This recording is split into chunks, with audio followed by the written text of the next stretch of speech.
सगळ्यात प्रथम मी पौरसाट विजनतर्फे जे जे आज आपल्याशी जोडले गेले आहेत प्रेक्षक, त्या सगळ्यांचं पुन्हा एकदा स्वागत करतो आणि त्याचबरोबर प्राध्यापक कौस्तुभ जोशी सर यांचं देखील स्वागत करतो. मी आधी जी 3 मिनिटं घेईन आणि नंतर आपण कौस्तुभ सरांना त्यांचं सत्र सुरू करण्यास विनंती करणार आहोत. सगळ्यात आधी तुम्हाला सांगायला मला खूप आनंद होतो, की आपण लॉकडाऊनच्या पिरियडमध्ये आज खूप नवीन जण आपल्याकडे आज जोडले गेले आहेत. त्यामुळे थोडंसं मी 2 मिनिटं ते स्प्रेडिंग नॉलेज आणि पौरसाट विजनबद्दल सांगेन.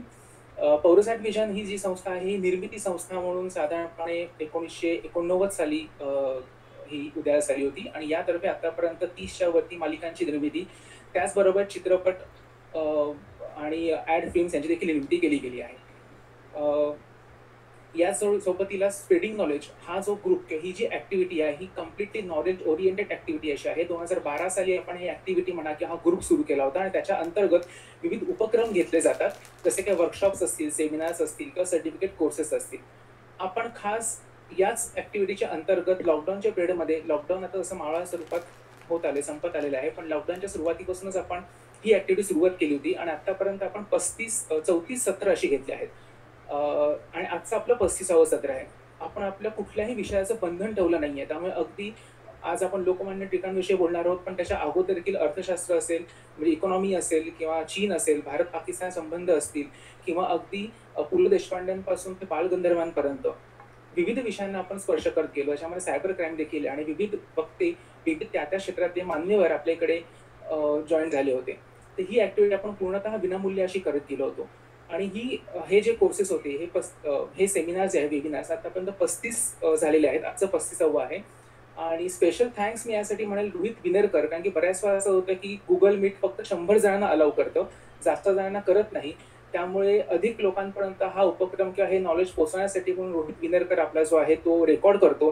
तो स्वतः एक मोठा एडिटर असून सीसॉ प्रोडक्शन हे त्याचं प्रोडक्शन हाऊस देखील आहे, ज्याच्यातर्फे ते YouTube व्हिडिओज प्रोड्यूस करतात. तर त्याची लिंक देखील तुम्हाला चॅटबॉक्समध्ये मिळेल जाता. तर त्याचा मी धन्यवाद मानतो. आभार आधीच मानण्याचं कारण असं, कारण की लेक्चर संपल्यानंतर सगळे निघून जातात आणि आभार व्यक्त करायचं राहून जातात. त्यामुळे ते सगळ्यात आभार मी आधी त्यांचे व्यक्त करतो. आता आजच्या सेशनबद्दल सांगायची गोष्ट म्हणजे ती म्हणजे आज आपण ठेवलं आहे लोकमान्य टिळकांच्या विचारांचा अर्थ. बऱ्याच वेळा असं होतं की लोकमान्य टिळकांबद्दल आपल्याला काही गोष्टी माहिती असतात, म्हणजे त्यांच्या बालवयातल्या गोष्टी असतील किंवा त्यांच्या जीवनातल्या काही असतील, त्यांचे सामाजिक उपक्रम असतील, भारतीय स्वातंत्र्याच्या दृष्टिकोनातून त्यांनी घेतलेले निर्णय असतील किंवा त्यांच्या वाङ्मयीन प्रवास असेल, यापैकी आपल्याला बऱ्याच गोष्टी माहिती असतात. पण त्याच्यामधला मूळ अर्थ विचार जो आहे, जो इकॉनॉमीवरती फोकस करणार आहे, त्याचं लेखन म्हणा हे आपल्यापर्यंत बऱ्याच वेळा पोहोचत नाही. तर हेच लेखन स्वराज्य हा त्यांनी दिलेला मंत्र होता आणि आजचा आपण मंत्र असं म्हणू शकतो, इरेस्पेक्ट ऑफ एनी गव्हर्नमेंट, आत्मनिर्भर किंवा स्वदेशी चळवळ आता देखील सुरू करावी लागते. तर हा जो प्रवास आहे, हा प्रवास आणि टिळकांचं साधारणपणे अर्थविषयक त्यांचे विचार काय होते हे जाणून घेण्यासाठी आपल्याकडे आज प्राध्यापक कौस्तुभ जोशी सर आले आहेत. कौस्तुभ जोशी तुझे स्वागत करतो. कौस्तुभ जोशींची मी थोडक्यात ओळख करू. हॅलो, हाय पौरस. कौस्तुभ जोशी सर आहेत, त्यांची मी थोडक्यात ओळख करून देतो आणि आपण सत्राला सुरुवात करणार आहोत. पण त्याच्या अगोदर फक्त 2च गोष्टी मला सांगायच्या आहेत.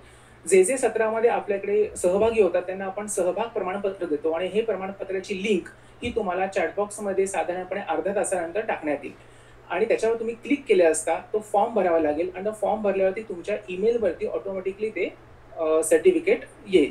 दुसरी गोष्ट अशी सांगायची, खूप महत्त्वपूर्ण गोष्ट ही आहे की लॉकडाऊनमध्ये आपण जे सेमिनार घेत आलो होतो त्याच्यामध्ये एक सेमिनार आपण असंही घेतलं होतं फिल्म ॲप्रिसिएशनचं.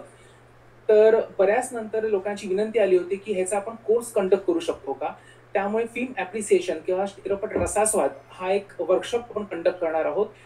पेड वर्कशॉप असेल हे. आपली ही विनामूल्य वेबिनारची सिरीज आहे ती सुरूच राहील, पण त्याच्या सोबतीलाच 16 ऑगस्ट ते 20 ऑगस्टपर्यंत 5 दिवसाचं संतोष पाठारे सर जे आहेत, खूप मोठे ते समीक्षक आहेत, ते फिल्म ॲप्रिसिएशनचं वर्कशॉप घेणार आहे. त्याची माहिती तुम्हाला मी सेशन संपल्यानंतर पोहोचली जाईल. याच्या पुढे देखील आपण वेगवेगळे वर्कशॉप्स घेणार आहोत, जसं की आवाजाबद्दलचं असेल, रेडिओमध्ये ॲक्टिव्हिटीबद्दलचं असेल, तर असे वर्कशॉप घेणार आहोत. Come back to our session. मी कौस्तुभ सरांची ओळख करून देतो 1 मिनिटामध्ये आणि आपण सुरुवात करणार आहोत. कौस्तुभ सरांनी मास्टर्स हे इकॉनॉमिक्समधनं केलेलं आहे. मुंबई स्कूल ऑफ इकॉनॉमिक्स जो आहे तिथून त्यांनी केला आहे.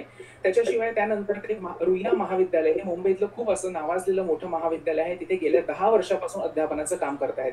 याच्या व्यतिरिक्त त्यांना गेल्या 20 वर्षाचा शैक्षणिक क्षेत्रामधला टीचिंग क्षेत्रामधला स्पेशली जास्त अनुभव आहे. याबरोबरच ते CA, CS, ICWA अकाउंटच्या विद्यार्थ्यांना विविध विषय शिकवतात. अर्थशास्त्रावरती विविध वृत्तपत्रांतून त्यांनी बरेच लेखन केले आहे. उदाहरणार्थ लोकसत्ता असेल, मटा असेल, लोकमत असेल इत्यादी. अर्थशास्त्र, बजेट, शेअर बाजार, म्युच्युअल फंड यावर अनेक ठिकाणी त्यांनी व्याख्यानं पण दिली आहेत. याशिवाय बजेटवर त्याची स्पेशलायझेशन असल्यामुळे बजेट जेव्हा दरवर्षी बजेट जेव्हा येतं त्याच्या सातत्यपूर्ण गेली 10 वर्ष विविध मॅगझिन्स असतील, वृत्तपत्र असतील, तसेच मराठी न्यूज चॅनल असतील, यावरती बजेटचं मराठीतून विश्लेषण कौस्तुभ करतो. आणि याशिवाय हॅलो कौस्तुभ, येतो आवाज? हो, येस, बोल. हमिंग येतो म्हणजे.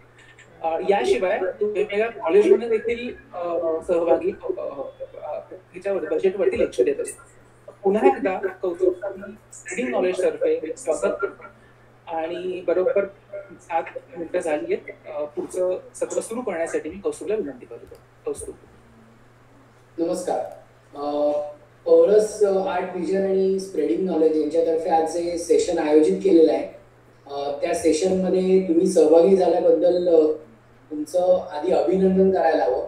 अभिनंदन अशा करता की रविवारची संध्याकाळ ही युजली ज्या सांस्कृतिक किंवा अशा कौटुंबिक कार्यक्रम वगैरे याच्यासाठी राखीव असते, तर त्या सगळ्यातून वेळात वेळ काढून तुम्ही लोकमान्य टिळकांच्या अर्थविचारांवर काहीतरी ऐकण्यासाठी आला. हा एक अभिमानास्पद मुद्दा आहे. विषयाला थेट सुरुवात करूया. एक मुद्दा इथे मला सांगावासा वाटतो की लोकमान्य टिळकांचे अर्थविचार हा थेट मुद्दा समजून घेण्याच्या आधी भारतामध्ये भारतीय असे अर्थविचार खूप कमी लोकांनी मांडलेत हे मला मुद्दाम सांगावंसं वाटतं. म्हणजे इथे आपल्याकडे जी मंडळी अर्थशास्त्र कधीतरी शाळेत कॉलेजमध्ये वगैरे शिकलेली असतील, तर त्याच्यामध्ये बरेचसे इंग्लंड अमेरिकेमधल्या लोकांचे लॉज असतात, लॉ ऑफ अमुक, लॉ ऑफ तमुक वगैरे. तर इंडियन लोकांनी काही इकॉनॉमिक्स मध्ये काही केलंच नाही का? आणि मग डायरेक्ट लोक असे इमोशनल वगैरे होऊन थेट आर्यभट्टापर्यंत वगैरे किंवा असे लांब जातात आणि मग ते चाणक्याने अर्थशास्त्र लिहिलं होतं वगैरे. तर फार नाही, फक्त 130 वर्ष आधी आपण जाण्याची गरज आहे. 3 मंडळी आहेत, त्यांचं अर्थविषयक लिखाण हे आपल्याला अत्यंत प्रेरणादायी आहे. पहिले म्हणजे न्यायमूर्ती महादेव गोविंद रानडे. त्यांनी एसेज इन इंडियन इकॉनॉमिक्स म्हणजे अर्थशास्त्रातील म्हणजे भारतीय अर्थशास्त्रावरील काही निबंध हे पुस्तक पहिल्यांदा लिहिलं होतं. त्यानंतर लोकमान्य बाळ गंगाधर टिळक आणि त्यानंतर डॉक्टर बाबासाहेब आंबेडकर या 3 जणांनी अर्थविषयक लिखाण इतकं केलेलं आहे, पण दुर्दैवाने ते सोडून त्यांच्याविषयी आपल्याला सगळ्यांना माहिती असतं आणि शिकवलं जातं, सांगितलं जातं. तर लोकमान्य टिळकांचे स्मृती शताब्दी वर्ष आहे. 1 ऑगस्ट 1920 रोजी साली ते आपल्यातून देहरूपाने गेले, पण ते आपल्यामध्ये अजून आहेतच. तर त्यांच्या विचारातून आपण त्यांना समजून घेण्याचा प्रयत्न करूया. पुढच्या एक 30 ते 35 मिनिटांमध्ये पौरसने मला कार्यमर्यादा दिलेली असल्यामुळे मी ते विचार मांडण्याचा प्रयत्न करतोय. पण नुसतेच लोकमान्य टिळकांचे त्यावेळेला काय विचार होते हे मांडण्यापेक्षा त्यांचा आजच्या कालखंडाशी काही संबंध आहे का किंवा त्याचा कुठे साधर्म्य आपल्याला लावता येतं का, हा मी जरा थोडा विचार मांडण्याचा प्रयत्न करतोय. आता मी सुरुवात करतो. चला आपण सुरुवात करूया अर्थ लोकमान्यांच्या विचारांचा. सर्वप्रथम आपल्याला लोकमान्य टिळकांची शैक्षणिक आणि सामाजिक पार्श्वभूमी लक्षात घ्यावी लागेल. कोकणातल्या रत्नागिरी जिल्ह्यामध्ये त्यांचा जन्म झाला. त्यांचं सगळं शिक्षण हे प्राथमिक शिक्षणानंतरचं जे शिक्षण होतं ते पुण्याला झालं आणि त्यांची शैक्षणिक पार्श्वभूमी अशा करता की लोकमान्य टिळक हे MA इकॉनॉमिक्स, PhD इकॉनॉमिक्स वगैरे अजिबात नव्हते, हे मुद्दाम सांगावं लागेल. लोकमान्य टिळकांचे ज्याला आपण स्वतःची अशी एक स्पेशलाइज्ड थीम असलेले विषय जर समजून घ्यायचे झाले तर ते गणित आणि संस्कृत आणि कायदा होते. म्हणजे ते स्वतः LLB होते. त्यांचा गणिताचा अभ्यास, संस्कृतचा अभ्यास तर दांडगा होताच. किंबहुना त्यांना एकदा एका पत्रकाराने विचारलं होतं की स्वराज्य मिळाल्यानंतर तुम्ही काय कराल, तेव्हा त्यांनी एका क्षणाचाही विलंब न लावता उत्तर दिलं होतं की मी राजकारणातून बाहेर पडीन आणि त्वरितच एखाद्या महाविद्यालयामध्ये वगैरे शिकवण्याचं काम सुरू करेल. तर ही साधारणपणे त्यांची शैक्षणिक पार्श्वभूमी होती. आणि सामाजिक पार्श्वभूमी अशी होती की ज्या वेळेला भारत हा एक थंड गोळा होऊन पडलेला होता, हे अगदी घासून गुळगुळीत झालेलं गोळ्यासारखं विधान आहे, तर जेव्हा तो होता त्यावेळेला लोकमान्य टिळक या युगाचा उदय झाला. म्हणजे भारतातल्या लोकांना भारतीय लोकांचेच अधिकार मिळत नाहीये आणि ब्रिटिश लोक किंवा ज्याला एतद देशी असा शब्द वापरतात त्यांच्यावर ब्रिटिश लोक हे जुलूम अन्याय अत्याचार करतायत हे पटवून देण्याची कोणीतरी गरज होती किंवा लोकांना खडबडून जागा करण्याची कोणीतरी गरज होती. त्यावेळेला लोकमान्य टिळकांनी अर्थशास्त्री टिळक हा एक नवा आपला फोर्टे किंवा ज्याला आपण आजच्या भाषेमध्ये अच्छा हेही तुमचं स्पेशलायझेशन आहे का, तर ते अर्थशास्त्री टिळक बनले. हे कसं झालं त्याच्याविषयी एक छोटासा किस्सा आहे. किस्सा म्हणजे घटना आहे. दादाबाई नवरोजी यांनी एक खतरनाक पुस्तक लिहिलं होतं, poverty and un-British rule in India. आणि ते भारतातलं पहिलं असं पुस्तक होतं ज्याच्यामध्ये स्टॅटिस्टिकल अनालिसिस म्हणजे आकडेवारी देऊन सांगितलेलं आहे की ब्रिटिश लोकांनी भारताला लुटायला कशी सुरुवात केलेली आहे. तोपर्यंत ब्रिटिशांकडून सतत आरोप व्हायचे की आम्ही असं काही करतच नाही, तुम्ही उगाच काहीतरी आरोप करता. दादाबाई नवरोजींनी हे सिद्ध केलं.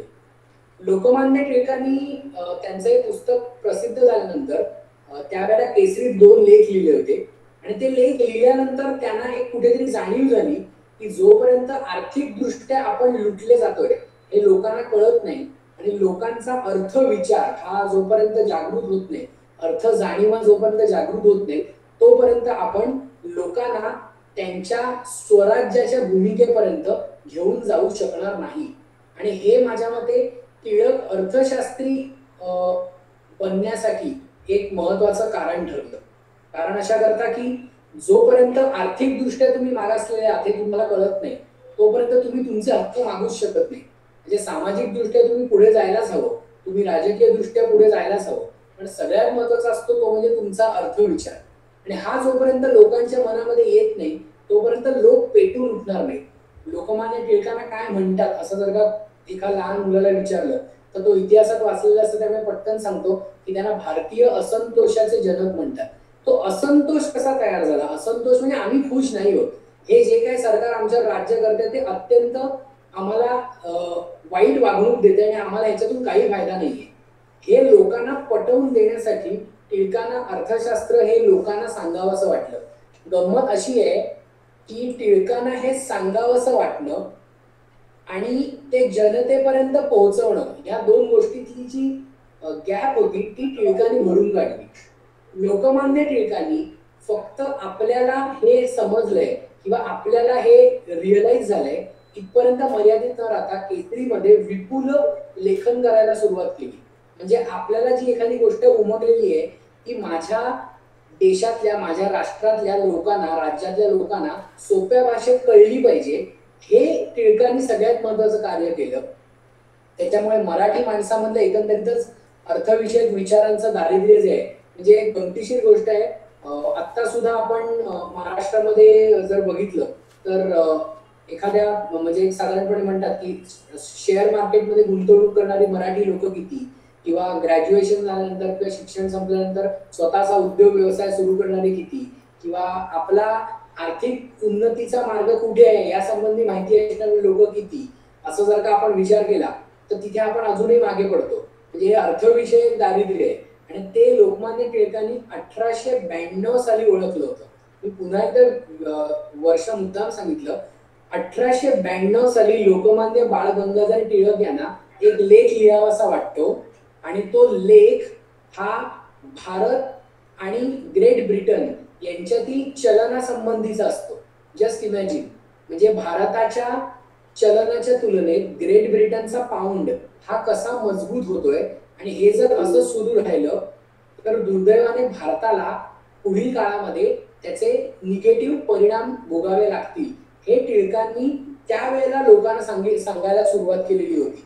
आणि ही महत्वाची गोष्ट आहे कारण त्याच्यात गंमत अशी आहे की हे विचार हे जर वैश्विक असले तरच तुम्ही ते लोकांपर्यंत म्हणजे जनतेपर्यंत पोहोचवू शकता. मग टिळकांना हे सगळे विचार कुठून कळले किंवा टिळकांना याच्यातली सगळ्याची माहिती कशी व्हायला लागली? तर टिळकांना ही माहिती अशा करता व्हायला लागली की टिळकांच्याकडे स्वतः टिळक हे अत्यंत वाचनाशी कनेक्टेड होतेच, पण ते खूप आंतरराष्ट्रीय आणि परदेशातून येणारी मॅगझिन्स म्हणा किंवा त्या काळचं आपण साहित्य म्हणून हे वाचायचे. म्हणजे तुम्ही जर पुण्याला केसरीवाड्यामध्ये गेलात तर टिळकांच्या लायब्ररीमधल्या पुस्तकामध्ये तुम्हाला त्या काळच्या परदेशातले ग्रंथ, परदेशातले न्यूजपेपर्स, तिकडची मॅगझिन्स, नियतकालिक ही सगळी दिसतात. तर ती टिळक वाचायचे. त्याच्यामुळे त्यांना हे माहिती होतं, पक्क माहिती होतं की जोपर्यंत भारतामध्ये वैश्विक विचार रुजणार नाही तोपर्यंत भारतीय लोकांना आपण खडबडून जागा करू शकत नाही. टिळकांनी कुठल्या विषयावर लिहिलं होतं? चलनवाढ. चलनवाढ म्हणजे महागाई, गुंतवणूक. गुंतवणूक म्हणजे पैसे परदेशातल्या लोकांनी भारतात गुंतवा, हे आपण आज जोरजोरात ओरडून सांगतो, ज्याला आपण FDI वगैरे तत्सम नावं देतो. तर ती गुंतवणूक कशी वाढेल याच्यावर टिळकांनी लिहिलेलं आहे. उद्योग कसे वाढायला पाहिजे, शेतीचा विचार केलेला आहे त्यांनी. शेतसारा म्हणजे ज्याला आपण लगान असं म्हणतो, म्हणजे पिक्चरनी ते सगळं फेमस केलं. शेतसारा हा कसा शेतकऱ्यांसाठी घातक आहे, कारण तेव्हा ब्रिटिश सरकार जाचक पद्धतीने शेतसारा आकारायचं. कर रचना, टॅक्सेशन पॉलिसीवर टिळकांनी लिहिलेलं आहे. उद्योगधंद्यांची वाढ कशी व्हावी, आणि हा शेती आहे ना, ही शेती ही एका इंडिव्हिज्युअल शेतकरी किंवा शेतकऱ्याच्या तुलनेमध्ये आपण बघतोय. आणि हा जो शेतीचा प्रश्न आहे तो शेती, दुष्काळ आणि गरिबी या अनुषंगाने त्यांनी अनेक लेख लिहिले. कारण भारतातल्या दुष्काळाचा शेतीशी संबंध आहे, भारतातल्या गरिबीचा दुष्काळाशी संबंध आहे, आणि शेतीचा दुष्काळ आणि गरिबी या दोघांची संबंध आहे. माझ्या मते 1920 साली टिळकांनी जर सांगितलं असं आपण म्हणत असू तर 2020 साली काही परिस्थिती बदललेली नाही. बदललेली नाही म्हणण्यापेक्षा समस्या बदललेल्या नाही. आपल्याला हे तेव्हा टिळकांनी सांगितलं होतं. 2 लेख मला मुद्दाम सांगावेसे वाटतात. शेतकऱ्यांचा कायदा 2 फेब्रुवारी 1892, 2 फेब्रुवारी 1892 यावेळेला या दिवशी त्यांनी एक लेख लिहिला होता, शेतकऱ्यांचा कायदा. आणि दुसरा लेख लिहिलाय, शेतकऱ्यांच्या कमिशनने काय केले. 20 डिसेंबर 1892 साली. यामध्ये शेतकऱ्यांची प्रमुख समस्या ही सरकार पण नाहीये आणि सावकार पण नाहीये, ती आहे ती म्हणजे भांडवल आणि तंत्रज्ञान. अत्यंत महत्वाचं वाक्य आहे. शेतकऱ्यांची प्रमुख समस्या सरकार नाही, म्हणजे काही झालं की सरकारने आपली मदत करायला पाहिजे, हा एक आपल्याकडे गंड तयार झालेला असतो. आणि सावकार शेतकऱ्यांना लुटतात, अर्थात सावकार शेतकऱ्यांना लुटतातच, त्याच्यात काही म्हणजे चुकीचं म्हणण्यासारखं नाहीये. पण जोपर्यंत सरकार आणि सावकार यांच्याबरोबर भांडवल म्हणजे कॅपिटल शेतीमध्ये गुंतवलं जात नाही आणि शेती ही ऍडव्हान्स होत नाही, म्हणजे ऍडव्हान्स टेक्नॉलॉजी ही शेतीमध्ये येत नाही, तोपर्यंत भारतातली शेती ही कधीही फायद्यात येऊ शकणार नाही. हे विधान 1892 साली केलेलं आहे, जे 2020च्या ऑगस्ट महिन्यामध्ये सुद्धा एक्झॅक्टली लागू पडतं. म्हणजे आपल्याकडच्या शेतकऱ्यांची भूधारण क्षमता म्हणजे किती जमीन कुणाकडे आहे याच्यामध्ये 5 एकरापेक्षा कमी जमीन असलेली खूप मंडळी आहेत, म्हणजे बहुसंख्य शेतकरी आहेत. आपल्याकडे असे शेकडो एकर लाईनीत शेती असलेले जे शेतकरी आहेत ते फार कमी आहेत. त्याच्यामुळे आपल्याला जर शेतीसाठी आपल्या प्रकारचं तंत्रज्ञान विकसित करता आलं तरच कुठेतरी आपण आपल्या शेतकऱ्यांचं भलं करू शकू. हा एक अर्थविचार टिळकांनी मांडला. एक मुद्दाम सांगावा असं वाटतो, टिळकांनी पहिल्यांदा अधिकृतरित्या लेखी असं लिहून ठेवलेलं आहे महाराष्ट्राच्या इतिहासात की महाराष्ट्रातल्या लोकांना साखरेच्या उत्पादनातून भरपूर पैसे मिळू शकतील. आता हे मला मुद्दाम अशा करता सांगायला आवडेल, याच्या मागे 2 कारणं. एक म्हणजे लोकमान्य टिळकांची कुठेही एकर जमीन किंवा काय जमिनीचा तुकडा किंवा ज्याला आमची 5 गुंठे जागा आहे वगैरे असं त्यांचं काही नव्हतं. त्यांचं एक ऑफिस होतं, एक घर होतं आणि त्याच्यात भरपूर ढिगभर पुस्तकं होती. आणि सगळ्यात महत्वाचं म्हणजे त्यांच्याकडे विजन होतं, जे आपल्याकडे बऱ्याच जणांकडे नसतं. टिळकांनी कधीही शेती केली नव्हती, पण शेतीसाठी काय काय आहे, शेतीसाठी काय काय लागू शकतं या सगळ्याचा त्यांना व्यवस्थित अंदाज होता. आणि त्यांनी त्यावेळेला सांगितलं होतं की भारतामध्ये महाराष्ट्रासारख्या भागामध्ये साखर कारखाने आपण जर उभे करू शकलो तर त्याचा आपल्या इकडच्या शेतकऱ्यांना प्रचंड फायदा होईल. आणि त्यांनी असंही सांगितलं होतं की साखर कारखाने हे शेतकऱ्यांनी एकत्र येऊन सुरू केले पाहिजे. कमाल आहे. एक स्वातंत्र्य प्राप्तीनंतर आपण बघतोय तर आपल्याकडे अनेक साखर सम्राट हे विकसित झालेले दिसतात. साखरेचं राजकारण, उसाचं राजकारण काय आपल्याला समजतंय. तो प्रांत नाही, फक्त इतकाच होता की साखर ही किती महत्वाची आहे.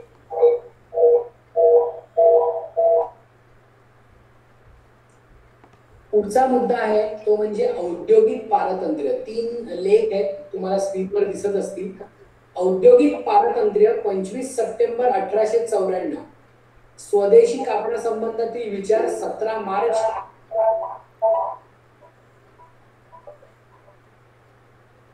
1896 आणि 2 चांगली पुस्तकं.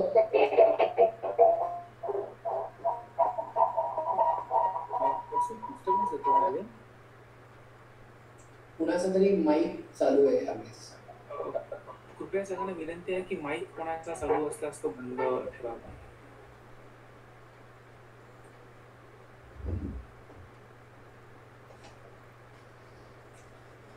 स्वदेशी कापडासंबंधातील विचार 17 मार्च 1896 आणि 2 चांगली पुस्तके 10 डिसेंबर 1901. 3 लेख महत्वाचे आहेत. 94 साल, 96 साल, 2001. स्वदेशी हा विचार रुजण्याचा तो कालावधी होता. एक नाव आहे, इतिहास तुम्ही लहानपणी छान शिकला असाल, शिकवला गेला असेल, तुम्हाला लक्षात येईल. सार्वजनिक काका असं म्हणायचे त्याला. त्या सार्वजनिक काका अशा करतात की ते सार्वजनिकच कामं करायचे, सगळी कामं सगळ्यांसाठी चांगली झाली पाहिजे. आणि त्यांनी एक संकल्प सोडला होता की आपण स्वदेशी कापडं वापरली पाहिजे किंवा स्वदेशी ज्याला आपण क्लॉथ म्हणतो, याचं भारतामध्ये कुठेतरी सगळीकडे एक साम्राज्य पसरलं पाहिजे. आणि त्यावेळेला लोकांनी त्यांची थट्टा केली होती की काय भारतामध्ये इतके लाखो लोक राहतात आणि या सगळ्यांसाठी तुम्ही कापडं विणत बसाल घरामध्ये, सूत कताई तर अर्धे लोक उघडेच राहतील.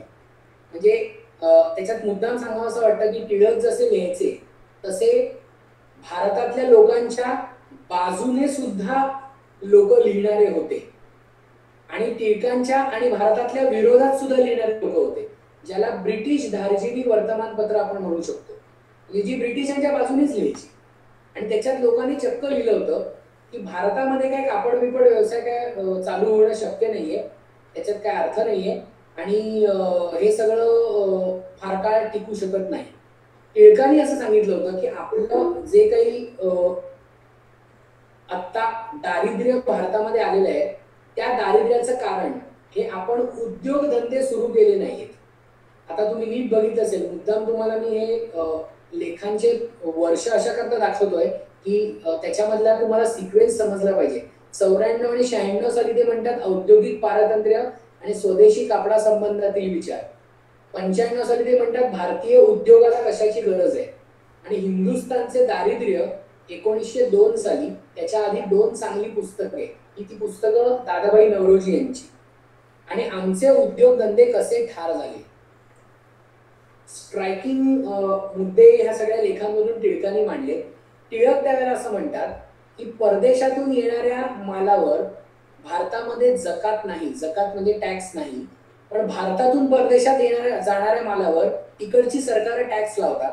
आणि ते म्हणतात की जेव्हा त्यांच्या मालाची भारतात आयात होते तेव्हा मात्र फ्री ट्रेड असला पाहिजे. अशा करता मुद्दाम सांगायचं, फ्री ट्रेड ह्याचं गणित असं आहे की युरोपामध्ये एक विचार रुजत चालला होता की व्यापारामध्ये कुठलेही अडथळे आणू नये, म्हणजे व्यापार मुक्त असावा, ज्याला आपण फ्री ट्रेड म्हणतो. म्हणजे थोडक्यात भारताने चीनला, चीननी व्हिएतनामला, व्हिएतनामने ऑस्ट्रेलियाला, कुणी कुणालाही काहीही आयात किंवा निर्यात केलं तरी टॅक्स लावू नका. तेव्हा टिळक असं म्हणतात की हा जो विचार आहे तो भरल्या पोटाच्या लोकांचा आहे. म्हणजे ब्रिटिश लोकांनी हे असे विचार मांडणं किंवा त्यांच्या अर्थतज्ञांनी असे विचार मांडणं आणि भारतातल्या लोकांनी हे विचार अवलंबणं, ह्याच्यामध्ये एक मोठा प्रॉब्लेम असा आहे की भारत हा अत्यंत अविकसित देश आहे. त्यामुळे भारतातल्या देशांतर्गत उद्योगाचा जर का आपल्याला विकास करायचा असेल तर आपल्याला परदेशी मालाला थोपवून ठेवावं लागेल. एक्झॅक्टली टिळकांनी सांगितलं होतं. त्याच्यानंतर 110 वर्षानंतर जगातले निम्मे देश हे आमच्या देशामधल्या लोकांना प्रोटेक्शन द्या म्हणून प्रोटेक्शनिस्ट पॉलिसी आणायला बघतायत. तुम्हाला लक्षात असेल तर डोनाल्ड ट्रम्प यांनी एक प्रसिद्ध घोषणा केली, लेट्स मेक अमेरिका रिच किंवा लेट्स मेक अमेरिका ग्रेट. आता ते अमेरिकेला ग्रेट बनवायचं म्हणजे काय करायचं, तर दुसऱ्या देशांना आपण निर्बंध लादायचे आणि आपल्याच देशाला आपण कसा फायदा मिळवून देऊ हे धोरण अवलंबायचं. हे धोरण डोनाल्ड ट्रम्प यांचं धोरण नक्की बरोबर आहे का चूक, कृपया याविषयी आपण आता न बोलणं योग्य. आपला मुद्दा असा आहे की ह्या प्रकारचे विचार हे येऊ शकतात मनात, हे टिळकांच्या संदर्भात आपल्याला समजून घ्यायचे. आमचे उद्योगधंदे कसे ठार झाले या लेखात ते म्हणतायत की आमच्या उद्योगांना लागणारं भांडवल, त्यांच्यासाठी लागणारं कुशल मनुष्यबळ आणि त्याच्यासाठी लागणारा अर्थविचार या तिन्ही गोष्टी आमच्याकडे नाहीत. म्हणजे उद्योगाला कशाची गरज असते, पहिल्यांदा भांडवलाची गरज असते. गंमत आहे, पुढच्या आगामी भाषणामध्ये मी हे सांगेनच. आपल्याकडे एखादा माणूस हा शिक्षण संपवू लागल्यानंतर किंवा संपवायला जवळ आल्यानंतर समजा त्याची इच्छा असली की आपण एक बिझनेस चालू करू, तर पहिल्यांदा त्याला सांगितलं जातं कुठे बिझनेस करतो, एखादी नोकरी बघ, एकदा फिक्स पगार सुरू झाला की म्हणजे तुझं लाईफ सेट झालं, आजच्या भाषेत सांगायचं झालं तर. मात्र उद्यमशीलता अंगी यावी आणि लोकांनी आपापले उद्योग हे आपल्या स्वबळावर स्थापन करावे, यासाठी त्यांनी चक्क लोकांच्या मीटिंग्स घेतल्या होत्या. आज आपल्याकडे बिझनेस कॉन्क्लेव्ह, बिझनेस मीटिंग्स किंवा काय मॅग्नेटिक महाराष्ट्र किंवा उद्योगधंद्यांना आकर्षित करा, ईज ऑफ डुईंग बिझनेस, ह्या सगळ्या गोष्टी ज्या येतात त्या सगळ्या गोष्टी त्यांनी मांडल्या होत्या. गंमत मुद्दाम सांगावीशी वाटते, बेसिक उद्योग कसे असू शकतात त्या सगळ्या उद्योगामध्ये आपल्या लोकांनी शिरलं पाहिजे. त्यांनी लोकांना बोलवलं होतं आणि सांगितलं होतं की तुम्ही चक्क जॉईंट स्टॉक कंपनी उभारा. विचार करा, पारतंत्र्यात देश आहे, देशातल्या लोकांना स्वतःच्या देशाचा पंतप्रधान नाही, रिझर्व्ह बँक नाही, काही नाही.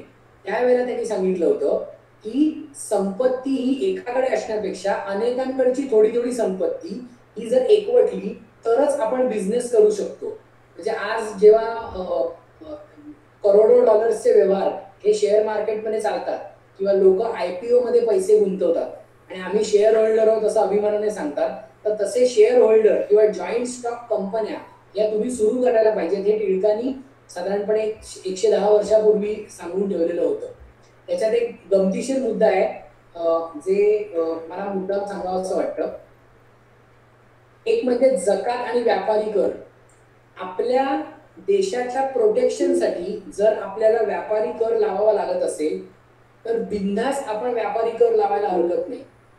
आणि देशातल्या उद्योगाच्या निर्मितीसाठी जर भांडवल हवं असेल तर देशातल्या लोकांचीच मदत घेतली पाहिजे. त्यांनी पैसा फंड नावाची एक योजना राबवली होती.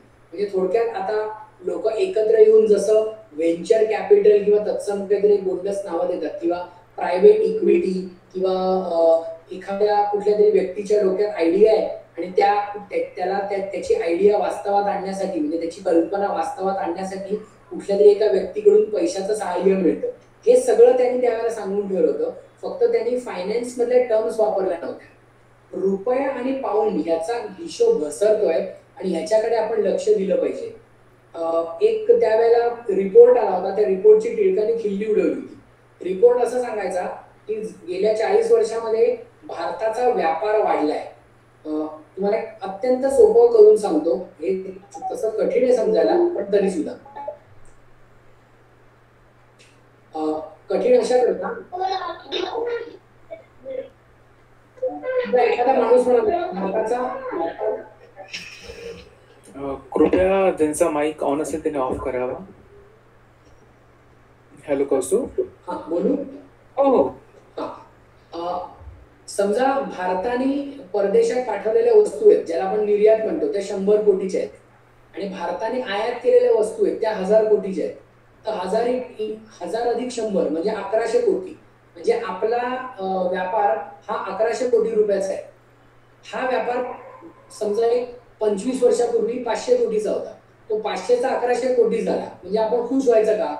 लोकमान्य टिळक काय म्हणतात, भारताचा व्यापारातला वाटा वाढला म्हणजे आम्ही लोकांना निर्यात नाही करायला लागलो, आम्ही लोकांकडून आयात करायला लागलो. त्यामुळे हा असा फसवा आकडेवारीचा हिशोब आम्हाला दाखवू नका. आणि त्यामुळे त्यांनी ठरवलं होतं की आपल्या इतर देशीय लोकांना याची प्रेरणा मिळाली पाहिजे आणि कंपन्या उभारून, त्याला त्यांनी नाव छान दिलं होतं, मंडळ्या म्हणायचं त्यांना, मंडळ्या उभारा आणि त्याच्यातून आपला व्यवसाय सुरू करा. ही स्लाइड खूप महत्वाची आहे. पौरस विजिबल आहे? हो, व्यवस्थित. स्वदेशीवरील आक्षेप हा लेख टिळकांना का लिहावा लागला बघा. 2005 सालचा लेख आहे. मागे मी म्हटलं त्याप्रमाणे हे सगळे लेख 1902 1901 वगैरे आहे.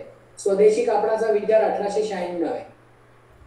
लोकांमध्ये असा प्रचार सुरू केला गेला की भारतामध्ये हातमाग बनवणारे लोक खूप कमी आहेत आणि मँचेस्टर वरून आणि इंग्लंड वरून जे कापड येतं ते कापड इतकं स्वस्त असतं की समजा ते कापड, समजा एक्झाम्पल घ्यायचं झालं तर 100 रुपयाचं आहे आणि भारतातल्या लोकांनी विणलेलं कापड हे 300 रुपयाचं आहे, तर कशाला उगाच महाग वस्तू विकत घ्यायची. हे काय भारतातल्या लोकांच्या वगैरे कापडं घेऊ नका, त्याच्याऐवजी तुम्ही परदेशातलीच कापडं घ्या. हे प्रॉपर पेपरमध्ये छापून यायचं आणि बरीच इंग्लिश वर्तमानपत्र त्या काळी अशी भूमिका घ्यायची, कारण ती ब्रिटिश धार्जिणी होती. टिळकांनी एक दणदणीत लेख लिहिला. लेखामधलं काय वाक्य ते मुद्दाम टाईप करून ऍडच केलंय.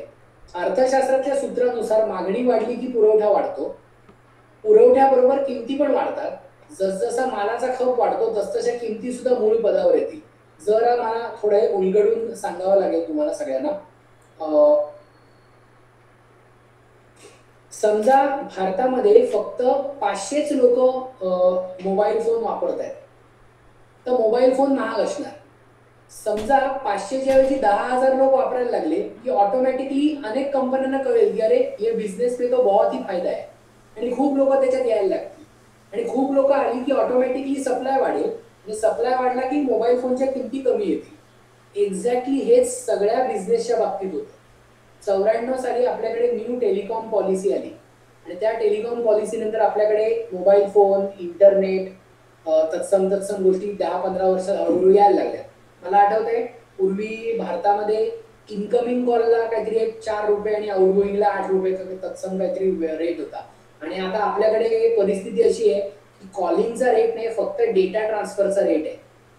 ज्या वेळेला अनेक लोक हे स्वदेशी वापरायला सुरुवात करतील तेव्हा कुणाला तरी वाटेल की अरे हो, आपण पण स्वदेशी कापड बनवायला पाहिजे.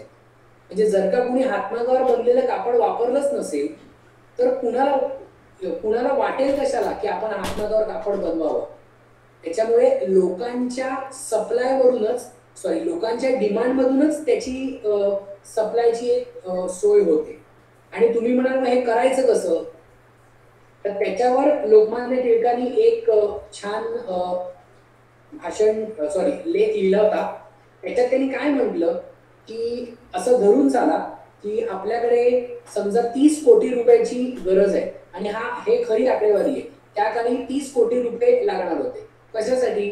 त्यांनी काय म्हटलं, अख्ख्या हिंदुस्थानास पुरेल, मी त्या लेखातलं वाक्य जसंच्या तसं वाचतोय, अख्ख्या हिंदुस्थानास पुरेल एवढे कापड जर आपल्या देशात बनवायचे असेल तर जितके हातमाग आणि वाफेचे माग म्हणजे आता आपल्याकडे इलेक्ट्रिकवर गिरण्या चालतात, कापड गिरण्या, तेव्हा स्टीमवर म्हणजे वाफेवर चालायच्या.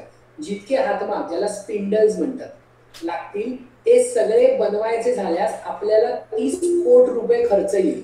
30 कोट म्हणजे 30 कोटी रुपये. हे 30 कोटी रुपये आपल्याला कोण देणार?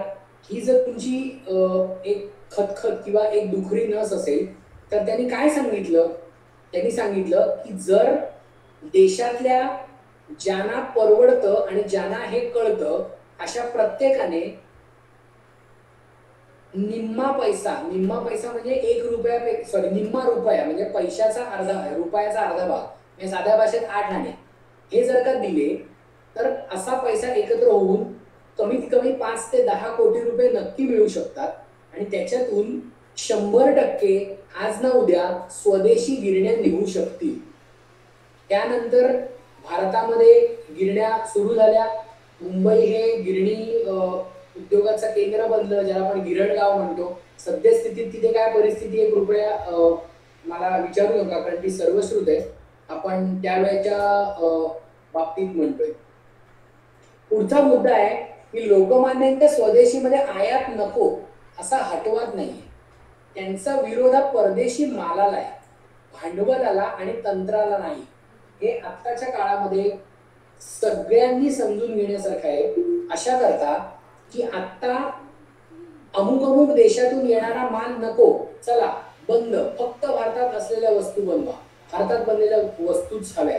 ह्याच्यात काही चूक नाहीये. फक्त मुद्दा असा आहे की जर भारतात त्या वस्तू बनवण्यासाठी लागणाऱ्याच वस्तू नसतील तर त्या वस्तू म्हणजे थोडक्यात मशीन्स आणायची कुठून, तर ती मशीन आणण्यासाठी आपल्याला परदेशावर अवलंबून राहायलाच लागतं. थोडक्यात तयार वस्तू इम्पोर्ट करायच्या ऐवजी त्या वस्तू तयार करण्यासाठीची टेक्नॉलॉजी इम्पोर्ट करा. आपल्या आत्ताच्या फायनान्समध्ये खूप महत्वाची टर्म आहे, त्याला टेक्नॉलॉजी ट्रान्सफर म्हणतात. म्हणजे आम्हाला वॉशिंग मशीन विकू नका, वॉशिंग मशीन कसं बनवायचं ते पण शिकवा आणि मग ते विका. म्हणजे कालांतराने आम्ही आमच्या देशातच वॉशिंग मशीन बनवायला लागतो. म्हणजे परदेशामध्ये जाऊन नवनवीन उद्योग शिकून येण्याची प्रेरणा ही इथल्या तरुणांमध्ये असली पाहिजे. एक मुद्दाम विचार सांगावासा वाटतो तो असा की या निमित्ताने टिळकांनी विपुल लेखन हे शिक्षणावर केलं होतं. म्हणजे त्यांचे काही शिक्षणासंबंधीचे विचार हे आम्ही शिक्षण क्षेत्रातच आहोत त्यामुळे आमच्या सगळ्या क्षेत्रातल्या काही मंडळींना चपराक आहे. त्यांनी म्हटलं होतं की सरकारी हमालखाने आहेत युनिव्हर्सिट्या म्हणजे, आणि असली कॉलेजेस हवीत कशाला, असल्या युनिव्हर्सिटी हव्याच कशाला, अशा थेट शब्दामध्ये त्यांनी टीका केली होती. आणि त्याच्यात त्यांनी काय म्हटलंय, म्हणजे इकडच्या आत्ताच्या आपल्या या मीटिंगमध्ये जी मंडळी शिक्षण क्षेत्रासंबंधितली आहेत त्यांना हे कदाचित पटकन रिलेट होईल. त्यांनी एक वाक्य असं म्हटलं होतं, नुसती हुशारी किंवा कर्तृत्व अंगी असल्याने कुणाकडून विद्यार्थ्यांचे कल्याण होईल याची खात्री देता येणार नाही. तस्मात ज्या लोकांना शिकवण्याची आणि लोकांचे समस्या सोडवण्याची गती आहे असे लोकच शिक्षक आहेत का. हा किती मूलगामी विचार आहे की शिक्षणामध्ये कोण लोक आहेत, म्हणजे असे कोण लोक हे शिक्षण क्षेत्रात शिक्षक म्हणून काम करतायत. आणि एक दणदणीत त्यांच्या लेखनातलं वाक्य आहे, ते वाक्य मी जसंच्या तसं वाचून दाखवतोय. युनिव्हर्सिटीत परीक्षा घेऊन BA MA चे शिक्के ठोकण्यापलीकडे दुसरे काही काम चालत नाही. चॅन्सलर पासून सिंडिकेट पर्यंत जो तो आपल्या धंद्यात गुंतलेला आहे. असल्या युनिव्हर्सिटीला विद्या मंदिर म्हणण्यापेक्षा परीक्षा घेण्याकरता रजिस्टर झालेली कंपनी म्हटले तरी चालेल. इतक्या सोप्या शब्दात त्यांनी म्हटलेलं आहे की जोपर्यंत आपल्याकडची शाळा आणि कॉलेजेस लोकांना उद्यमशील बनवत नाही तोपर्यंत त्या शिक्षणाचा काहीही उपयोग नाही. आणि सगळ्यात महत्वाचं त्यांनी बिनधास्त टीका केलेली आहे की ज्या लोकांना शिकवता येत नाही असे लोक शिक्षक का आहेत आणि अशांची नेमणूक कॉलेजेसमध्ये का केली जाते. माझ्या मते हा मुद्दा सध्याच्या कालखंडामध्ये जर का आणला तर वादविवादच सुरू होईल. त्याच्यामुळे मी इथे विराम घेतो. मुद्दा चौथा आहे, उद्योजकांनी वेगवेगळी गुंतवणूक न करता एकत्रित गुंतवणूक करायचा विचार करा. एक उदाहरण देतो, टिळकांनीच ही प्रेरणा दिली होती. त्यांनी एका माणसाला सांगितलं की तू काड्या पेट्यांचा कारखाना काढतोयस. म्हणजे टिळकांनी कुठला कारखाना काढायला सांगितलं काय, बाकी सगळ्या गोष्टी त्यांनी केल्या. त्यांनी काड्यापेटी बनवणाऱ्या एका माणसाला सांगितलं की तू जसा काड्यापेट्या बनवतोस ना तसेच महाराष्ट्रामध्ये, किंवा महाराष्ट्र असं नाही आता त्या काळी म्हणजे ज्याला आपण पश्चिम भारत म्हणू आजच्या संदर्भामध्ये, तर त्या पश्चिम भारतामध्ये जे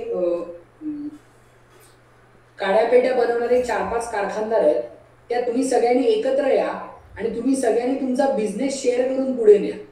म्हणजे जोपर्यंत एकाच प्रकारचा बिझनेस करणारे लोक हे एकत्र येत नाही तोपर्यंत तुम्हाला त्या बिझनेसमधून इकॉनॉमीज ऑफ स्केल मिळत नाही.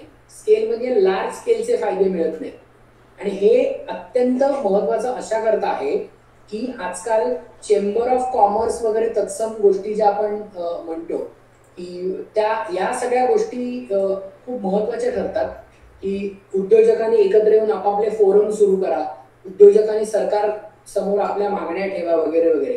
तर ह्या सगळ्याची इथे मुहूर्तमेढ होती. काय काय त्यांनी केलं, त्यांनी पैसा फंडासारख्या उपक्रमांना प्रेरणा दिली. पैसा फंड या शब्दाचा अर्थ थोडक्यात सगळ्यांनी एकत्र येऊन व्यवसाय करावे, त्यांनी छोट्या छोट्या कारखान्यांना पुनरुज्जीवन द्यावं अशा पद्धतीने. औद्योगिक परिषदा ज्याला आपण इंडस्ट्रियल कॉन्फरन्स म्हणतो. आता लोकमान्य टिळकांचा काय कुठला व्यवसाय नव्हता ना त्यांच्या कुठल्या उद्योगामध्ये काही भागीदाऱ्या नव्हत्या, पण विविध उद्योगपती लोकांना एकत्र आणावं आणि त्याच्यातून आपापल्या आयडियाज एक्सचेंज कराव्यात आणि त्याच्यातून एकमेकांना फायदा व्हावा म्हणून त्यांनी स्वतःच्या म्हणजे ज्याला आपण म्हणतो स्वतः इनिशिएटिव्ह घेऊन त्यांनी या सगळ्या लोकांच्या परिषदा भरवल्या होत्या. एक महत्वाची गोष्ट आहे, जेव्हा जमशेदजी टाटा गेले तेव्हा त्यांनी एक लेख लिहिला होता केसरीत. त्याच्यात त्यांनी म्हटलं होतं की अशी माणसं जर का परदेशात जन्माला आली असती तर अख्खी औद्योगिक क्रांती एकट्याने घडवली असती. तर असे अनेक उद्योजक हे आपल्या देशाला हवेत. काड्यापेट्यांचा कारखाना, ग्लास कारखाना, ग्लास म्हणजे काचेचा कारखाना, यासारख्या लघु आणि मध्यम उद्योजकांना त्यांनी प्रोत्साहन दिलं. गंमत अशा करता आहे, साधारणपणे एक 5-6 वर्ष उलटून गेली, सरकार पालटलं, नवीन सरकार आलं, त्याच पक्षाचं आलं, दुसऱ्या पक्षाचं आलं, की एक घोषणा होते, आम्ही आता लघु आणि मध्यम आणि सूक्ष्म उद्योगांना प्रोत्साहन देणार आहोत, ज्याला आपण SME म्हणतो. तर ह्या सगळ्या SME लोकांना त्यावेळेला टिळकांनी एकत्र आणलं होतं की आमच्या एतद्देशीय लोकांचे उद्योगधंदे हे आमच्या कर्तृत्वावर होणार असतील तरच त्या उद्योगधंद्यांचं महत्व हे आमच्या देशास आहे. म्हणजे थोडक्यात आपल्या लोकांचं जे कर्तृत्व आहे, आपल्या लोकांचं जे महत्व आहे ते आपल्या लोकांना पटलं तरच ते या सगळ्या गोष्टीमध्ये पैसे गुंतवायला सुरुवात करतील, ते त्या गोष्टीमध्ये विचार करायला सुरुवात करतील. कसं आहे, एका म्हणजे मला मुद्दाम नामोल्लेख करायचा नाहीये, पण त्यांनी मुंबईमध्ये गिरणी चालू करण्यासाठी किंवा उद्योग चालू करण्यासाठी काय काय करता येईल याच्यासाठी एक अशीच मीटिंग बोलवली होती. त्या मीटिंगमध्ये एक 10-12 जण होते. त्या 12 जणांमध्ये 10-12 डझनभर जण जर आपण धरली तर त्याच्यात फक्त एकच मराठी माणूस होता त्या काळी 1890 साली. त्याचं नाव होतं मला वाटतं आडनाव नामजोशी किंवा काहीतरी आडनाव होतं. तो एक व्यक्ती वगळली तर सगळे लोक त्या काळी सुद्धा अमराठी भाषिक होते. म्हणजे ते होते पुण्या मुंबईतच राहणारे, पण ते मराठी भाषिक नव्हते. आणि त्यावेळेला त्यांनी म्हटलं होतं की नेटिव्ह म्हणजे देशांतर्गत, देशातली लोक, ह्या लोकांना जोपर्यंत व्यापाराचं महत्व कळत नाही तोपर्यंत कुणालाही एका ठराविक लेव्हलच्या बाहेर प्रगती साधणं हे शक्य नाही. स्लाइड मधला शेवटचा मुद्दा आहे तो खूप गमतीशीर आहे.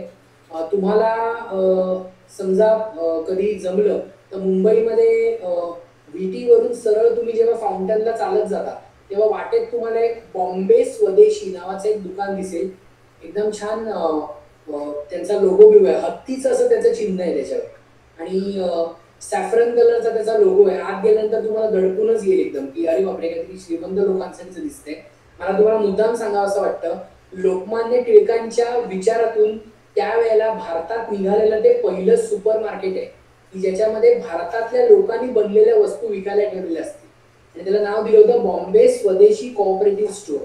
आता त्यांचं रुपडं पालटलेलं आहे. आता ते रिटेल चेन मध्ये, म्हणजे आता आपण जे किरकोळ विक्री किंवा परदेशी बाजारपेठेतली लोक भारतामध्ये येऊन वस्तू विकतायत, Amazon, फ्लिपकार्ट, स्नॅपडील, अमुक तमुक लोकांनी आपल्या बनवलेल्या वस्तू या एकत्र आणून आपल्याच एका दुकानात विकल्या पाहिजेत. बरं गंमत आहे, ते दुकान कुठे आहे बघा, CST स्टेशन पासून, CSTच्या समोर आहे महानगरपालिकेची बिल्डिंग, तिथून ते साधारणपणे 10 मिनिटाच्या अंतरावर आहे. आता हे अशा प्रकारचं दुकान 100 वर्षापूर्वी ब्रिटिशांच्याच नाकावर टिचून सुरू करणं, याच्यासाठी जो कॉन्फिडन्स लागतो ना, तो कॉन्फिडन्स टिळकाने दिला आणि हा खरा टिळकांच्या विचाराचा अर्थ आहे. दुसरं काही नाही. आता स्वराज्य, स्वदेशी आणि आत्मनिर्भरता या तिन्ही शब्दांना काही महिन्यांमध्ये मागच्या खूप वलय प्राप्त झालेले आहे. विशेषतः बलवान संघर्षानंतर आपल्याकडे लोकांनी म्हणजे चिनी वस्तूंची होळी किंवा काय चिनी ज्या वस्तू असतात त्या फोडून टाकणे वगैरे अशी काहीतरी एक म्हणजे प्रत्येक जण आपापल्या बुद्धीला साजेसं वागतो तसं काहीतरी करायचा प्रयत्न केला. पण हे कोणी सांगितलं नाही की नक्की आत्मनिर्भर बनायचं म्हणजे काय. ते आत्मनिर्भर बनायचंय याचा अर्थ तुम्हाला परदेशाशी आणि जगाशी संबंध तोडायचे नाहीत. तर जगात जिथे जिथे चांगलं जे आहे ते आपल्याकडे आलं पाहिजे, याच्यासाठी जे करता येईल ते तुम्हाला करायचं. एखाद्या देशामध्ये चांगली टेक्नॉलॉजी असेल तर त्या टेक्नॉलॉजीचा वापर आपल्या देशात कसा होऊ शकेल. म्हणजे थोडक्यात स्वराज्य म्हणजे स्वतःचं राज्य हे त्या काळी होतं आणि आता ते राज्य हे आर्थिक साम्राज्य आहे. म्हणजे एक थोडासा या निमित्ताने अगदी थोडंसं डायव्हर्जन घेतो, पण मला एक मुद्दा मांडावासा वाटतो. अगदी लोकमान्य टिळकांच्याही आधी म्हणजे समस्त मराठी जनांचं जे काय म्हणतात प्रेरणास्थान किंवा सगळं स्थान आहे की शिवाजी महाराज त्यांच्या एका घटनेचा मला इथे उल्लेख करावा लागतो त्यांच्याशी संबंधित. त्यांनी ओळखलं होतं ज्याचा आरमार त्याचा समुद्र आणि ज्याचा समुद्र त्याची ताकद. त्यांनी काय केलं, चांगल्या बोटी कोण बांधू शकतं याचा जरा शोध सुरू केला आणि नंतर कळलं की आपल्या भारतातल्या लोकांना काय एवढ्या प्रोफेशनल बोटी बांधता येत नाही. त्यांनी सुरतेला किंवा गोव्याला म्हणजे जिथे कुठे पोर्तुगीज आणि ब्रिटिश लोक असायचे त्यांच्यातल्या लोकांना ऑफर दिलाय, डायरेक्ट ऑफर, भरपूर पैसे देतो आम्हाला बोटी बांधून द्या. फक्त एक आहे, तुम्ही फार मेहनत घेऊ नका, मेहनत करायला आम्ही आमचे सगळे लोक देतो, तुम्ही फक्त आम्हाला कशी बोट बांधतात हे सांगा. पुढची गोष्ट अधिक महत्वाची आहे, त्या सगळ्या पोर्तुगीज ज्याला आपण युरोपियन लोक म्हणू, त्या युरोपियन बोटी बांधणाऱ्या लोकांच्या हाताखाली काम करणारे जे सगळे भारतातले मजूर शिवरायांनी दिले होते ते अजिबात साधेसुधे लेबर नव्हते, ते सगळे कसलेले आणि अत्यंत स्किल्ड दर्जाचे लेबर होते. आणि त्यांच्या प्रमुखाला ज्याला आपण आजच्या भाषेमध्ये कॉन्ट्रॅक्टर म्हणतो, युजली कॉन्ट्रॅक्टर शब्द बदनाम झालेले आजकाल, पण तरी सुद्धा त्या कॉन्ट्रॅक्टरला सांगून ठेवलेलं होतं की हे लोक आपल्याला फार काळ मदत करणार नाही, त्यामुळे लवकरात लवकर आपल्याला हे बोटी बनवण्याचं तंत्रज्ञान शिकून घ्यायचंय, तुमच्या लोकांना नुसतंच काम करायला ठेवत नाहीये तर आधी शिकून घ्या.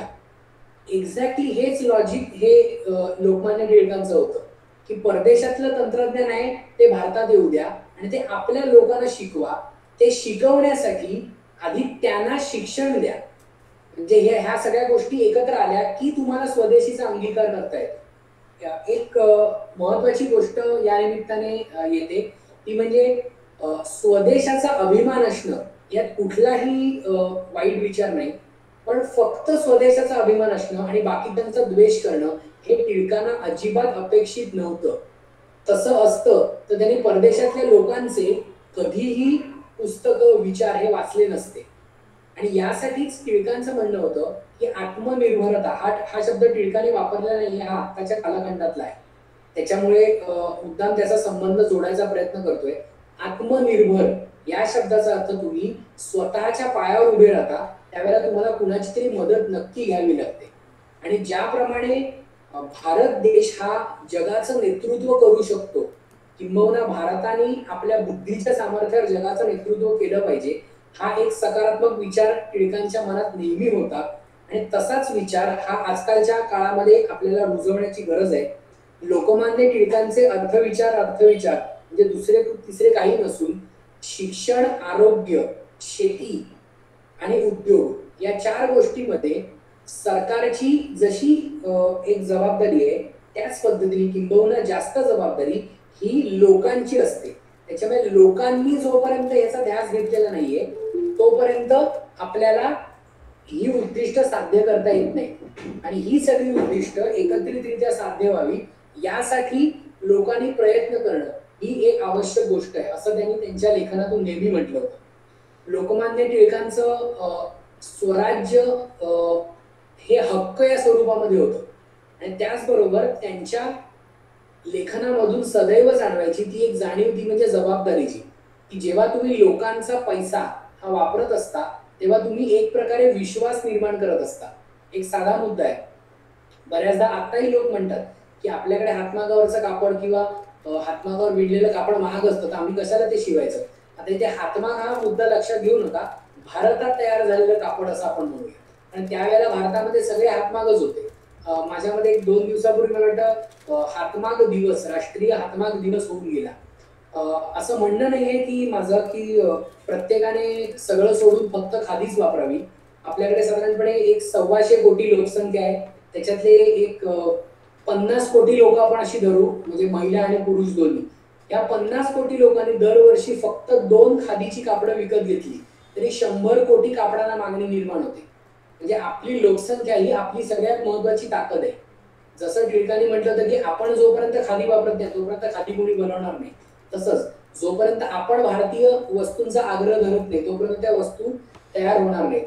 एक गोष्ट आहे, टिळकांची स्वदेशी आणि आत्ताची स्वदेशी यामध्ये आपल्याला एक संधी अशी आहे की जोपर्यंत आपण आपल्या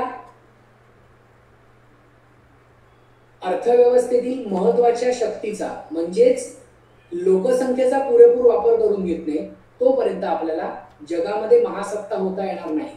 आपली लोकसंख्या हे आपलं सगळ्यात महत्वाचं बलस्थान आहे आणि तितकीच सगळ्यात महत्वाची नकारात्मक बाब सुद्धा आहे की ती लोकसंख्या वापरली जात नाही. या निमित्ताने सरकार पातळीवर आणि खासगी पातळीवर काही करू शकलो आपण तर माझ्या मते ती स्मृती शताब्दी वर्षांनी लोकमान्यांना वाहिलेली आपण ती आदरांजली ठरेल.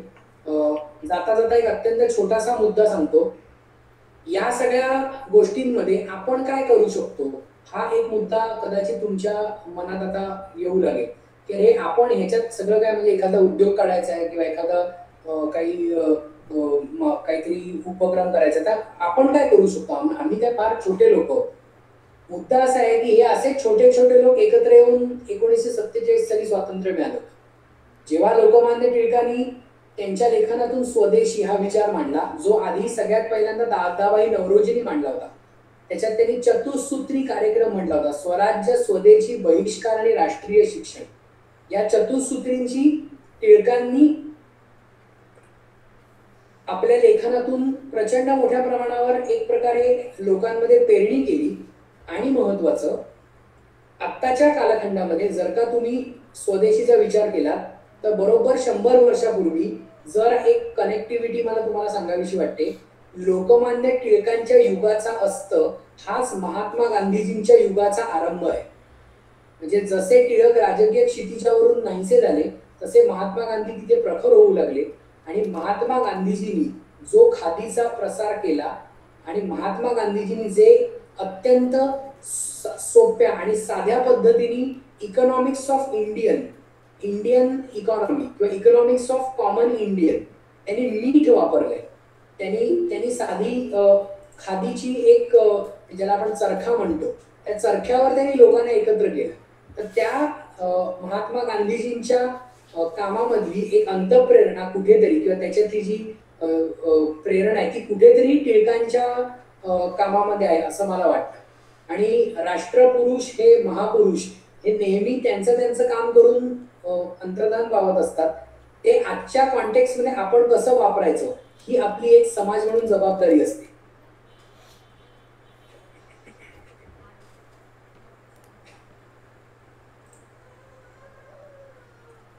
हॅलो कौस्तुभ. हा पौरस. नाही आवाज सुद्धा गेला म्हणून म्हटलं काय झालं. नाही संपवलं. ओके. काही प्रश्न असतील तर मला चॅट बॉक्स मध्ये दिसतात काही प्रश्न आपण एक तर काही प्रश्न मला व्हॉट्सअपवर पण आले होते ते देखील घेऊया. तोपर्यंत तू चॅट बॉक्स मध्ये देखील बघू शकतोस. एक प्रश्न असा होता की गांधीजींचे स्वदेशी आणि टिळकांचे स्वराज्य ह्याच्यामध्ये आपण काही लिंक किंवा काही धागेदोरे हे करू शकतो. भाषणाचा शेवट त्यांनीच केला.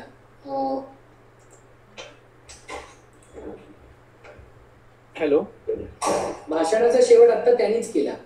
बरोबर. पुढचा असा होता की म्हणजे हा प्रश्न आधी विचारला होता बराच. कॅपिटल हे टिळक जे होते त्यांचं साधारण विचार अर्थशास्त्राच्या बाबतीमध्ये कॅपिटलिस्ट म्हणता येतील की कम्युनिस्ट म्हणता येतील.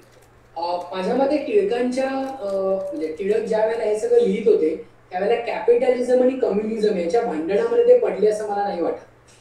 आणि टिळकांचे विचार हे मुळात टिळकांचे विचार हे कुठल्याही पाश्चात्य अर्थशास्त्र शिकलेल्या माणसाच्या विचारावर जसेच्या तसे अवलंबलेले नव्हते. ते पाश्चात्य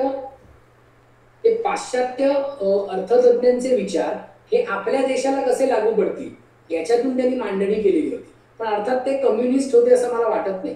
पण त्यांचे विचार हे बऱ्यापैकी खुल्या प्रकारचे होते. म्हणजे त्यांनी चक्क लोकांना जर का शेअर कॅपिटल वगैरे ह्या सगळ्या संकल्पना आणून दिल्या असतील तर म्हणजे मला वाटत नाही तसं असेल.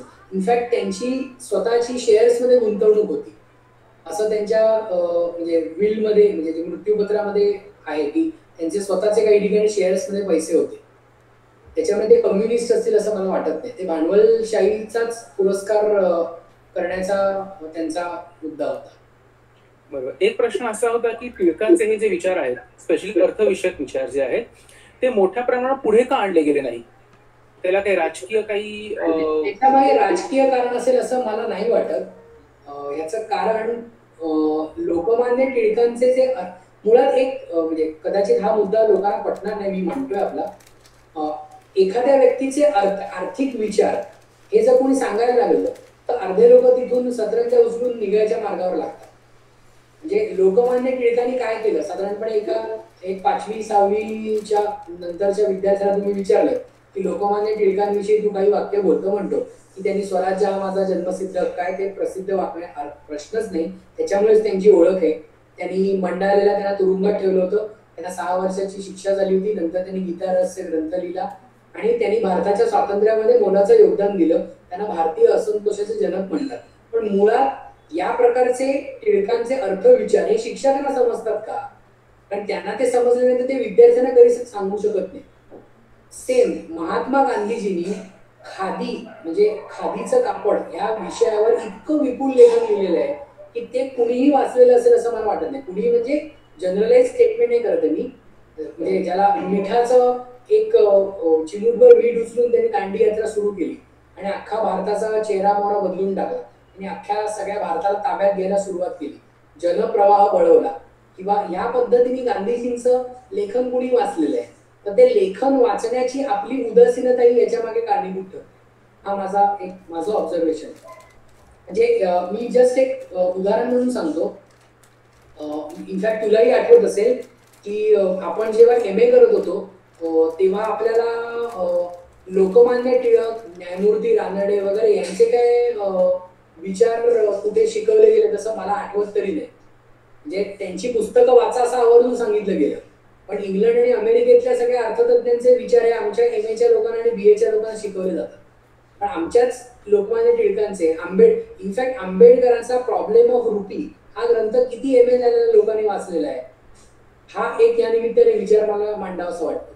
त्यांचा जो थिसिस आहे तो अख्खा अर्थशास्त्र म्हणजे अर्थशास्त्र आणि राज्यकारण या दोघांचा एकंदरीत संबंध येऊन पॉलिटिकल इकॉनॉमी नावाचा एक प्रकार होतो ज्याला आर्थिक राजकारण म्हणतात. हे सगळ्यात पहिल्यांदा टिळकांनी त्याची जाणीव करून दिली आणि नंतर तो विचार पुढे नेला. इनफॅक्ट डॉक्टर बाबासाहेब आंबेडकरांचं जे कार्य आहे त्या कार्यामध्ये सगळ्यात महत्वाचा वाटा हा त्यांच्या अर्थविषयक लेखनाचा आहे. पण अर्थात त्यांचं संविधानाचं कार्य सर्वश्रुत आहे, पण ते इतकं हॅमर होतं की त्याच्यामागे हे कार्य कुठेतरी झाकवलं जातं. ते मुद्दाम दडपून ठेवलं जातं असं मला वाटत नाही. पण नक्की काय दडपायचं हे कळलं तर ते दडपतील, त्यामुळे तिथेच लोक आपली पोहोचत नाही. बरोबर. एक कॉमन प्रश्न बऱ्याच विचारला गेलाय, चॅटबॉक्स मध्ये पण आलाय आणि पर्सनल देखील विचारला गेला होता, तो होता की मराठी माणूस आणि उद्योजकता यांचा संदर्भ यांचा कधी मेळ का व्यवस्थित घातला जात नाही. ह्याच्यात काय आहे, मराठी माणूस आणि उद्योग हे म्हणजे 2-3 गोष्टी मला सांगायच्या वाटतात. एक म्हणजे हे 1-2 महिन्यात होत नाही. म्हणजे आपल्याकडे आत्ताशा कुठेतरी मराठी लोकांची उद्योग करणाऱ्यांची दुसरी पिढी आहे. म्हणजे आपल्याकडे 3ऱ्या पिढीतले मराठी उद्योजक अगदी हाताच्या बोटावर मोजणे इतके सिंपल. म्हणजे जसं माझे काही गुजराती किंवा मारवाडी मित्र आहेत की ज्यांच्या ते 4थ्या पिढीतले व्यापारी आहेत. म्हणजे मी व्यापारी आहे, माझे वडील व्यापारी होते, माझे आजोबा व्यापारी होते आणि त्यांचे आजोबा सुद्धा व्यापारी होते. अशा 3 किंवा 4 पिढ्या जेव्हा व्यापारात येतात ना तेव्हा तिथे या प्रकारचं एक ज्याला म्हणतात संस्कृती तयार होते. आपल्या महत्वाकांक्षा फार बेसिक असतात की कुठेतरी एकदा नोकरी लागली, एक 6वा 7वा वेतन आयोग वगैरे आला की आपल्याला सरकारने पेन्शन दिलं पाहिजे असंही लोकांना वाटतं. बिझनेस करणारा माणूस हा आपल्या भविष्याची काळजी स्वतः करतो. म्हणजे इथे आपण आधी घाबरतो की आपल्याला हे सगळं सेफ असलं पाहिजे आणि हा पहिल्यांदा आपला एक विचार बदलणं आवश्यक आहे. मग कुठेतरी रिटायर झाल्यानंतर एखाद्या चांगल्या ठिकाणी एक छोटंसं घर बांधावं आणि आपण घर बांधून तिथे सुखरेवर राहावं. वर्षातून कुठेतरी एखाद्या ठिकाणी फिरायला वगैरे जावं, मग एखाद्या ठिकाणी आपण व्यापार करू का? म्हणजे आम्ही म्हणजे मगाशी तू मला माझी ओळख करून देताना मी अमुक अमुक ठिकाणी शिकवतो वगैरे सांगितलंस. आमचे जे रविवारचे क्लासेस असायचे जिथे सीए करणारी मंडळी किंवा काय कॉमर्सचे वगैरे सगळी मंडळी असायची, तर आम्ही संडेच्या बॅचेस घ्यायचो आणि त्या संडे बॅच मध्ये रविवारी सकाळी 7 वाजता मी इकॉनॉमिक्स शिकवायचो. गेली अनेक वर्ष मी शिकवतोच अजूनही. आता यावर्षी सगळं बोंबलले पण तरी सुद्धा. तर तिकडे बरीचशी लोक यायची आणि ती काय यायची, कारण ते सोमवार ते शनिवार कुठेतरी पार्ट टाइम जॉब करायचे आणि ते रविवारी लेक्चरला यायचे. ते शिकले, नंतर ते लोक पुढे काहीतरी त्यांचं सगळे उद्योग व्यवसाय झाले असतील. आणि जेव्हा तशाच प्रकारची बॅच ही असायची तेव्हा मराठी मुलं काही तिथे ऍडमिशन घ्यायची नाही. आणि आम्ही विचारलं की बाबा का तू काय सर रविवारी कुठे, रविवारी खेळायचं असतं, क्रिकेट खेळायचा दिवस आहे, रविवार सकाळी कुठे काय तुम्ही फायनान्स बिझनेस शिकवताय. माझं असं म्हणणं नाही की सगळ्याच लोकांचे विचार असे असतात, पण हा खूप महत्वाचा विचार आहे की लोक काय करतात, की लोक आपल्या कामावर फोकस असतात आणि हे 2 किंवा 3 पिढ्यांनी झालं की ते आपल्याकडे अर्थविचार रुजायला लागतात. त्यामुळे हे कमीत कमी 50 ते 60 वर्षाचं काम आहे. म्हणजे ही गुंतवणूक आहे एक प्रकारची. प्रश्न अजूनही काही आहेत, वेळेकडे बघता आपण 2-3 प्रश्न घेऊया.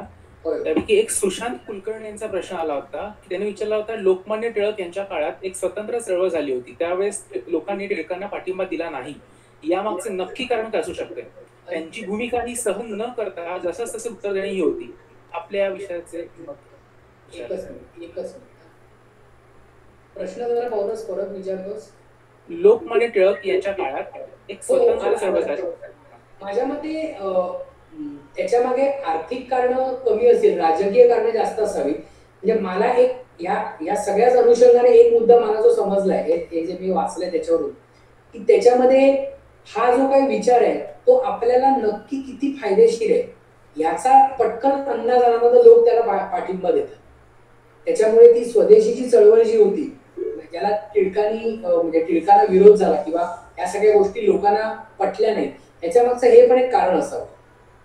कारण आणि दुसरं, एक 100 वर्षापूर्वी भारताची साधारण परिस्थिती अशी होती की कनेक्टिव्हिटीचा मेन प्रॉब्लेम होता, की अनेक लोक वेगवेगळ्या ठिकाणी काहीतरी करत असायचे आणि त्यामध्ये नक्की हा विचार आम्हाला कशा पद्धतीने फायदेशीर आहे ह्याचं कम्युनिकेशन एवढं स्ट्रॉंग नव्हतं आणि लोकांची हळूहळू त्या काळात एक वैचारिक पायाभरणी होत होती. त्यामुळे माझ्यामध्ये ही मल्टिपल कारणं असतील, पण मुद्दाम टिळकांना विरोध करायचा म्हणून लोकांनी विरोध केला असेल असं मला नाही वाटत. बरोबर. चॅटबॉक्स मध्ये कौस्तुभ काही प्रश्न आहेत. हो, तुलाही दिसलं असतं त्यापैकी घेऊया 2-3 प्रश्न.